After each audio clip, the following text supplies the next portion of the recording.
So this is our Juki post-bake sewing machine, right? These are all industrial machines, and they are meant to be heavy duty, and they're supposed to sew leathers and any others or even 3D items.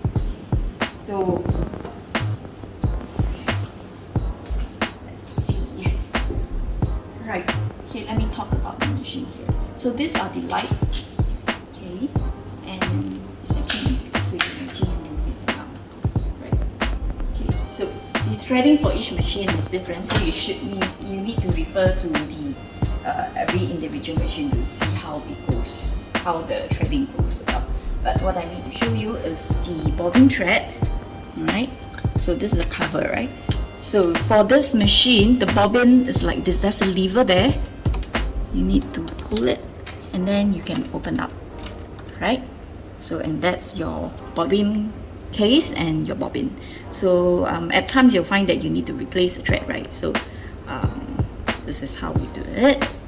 You need to put this in, and then again there's a lever there that you actually need to go through and then pull it behind the lever, right? And the thread needs to come out here.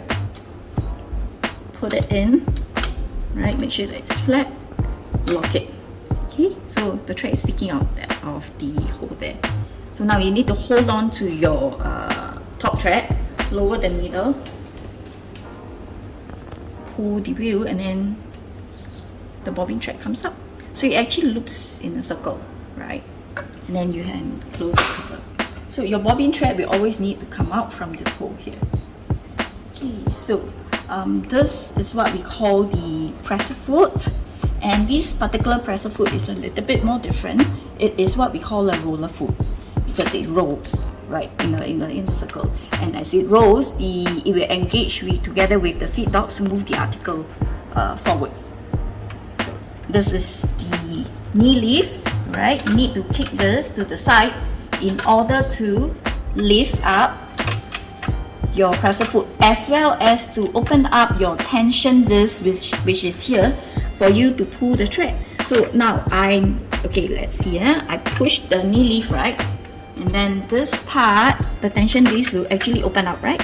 And then when it opens up, when I pull the thread, I can pull, right? But if I let go of the knee lift and I try to pull the thread, it can't be pulled because it's locked, okay? So remember, every time you want to pull your thread, you need to kick the knee lift, right?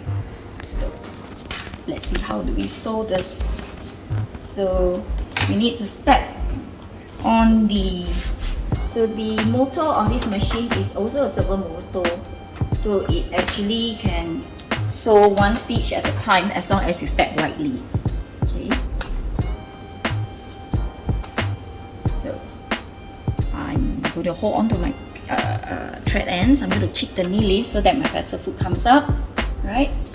And then I am going to lower the needle to where I want to start sewing. Okay. Right.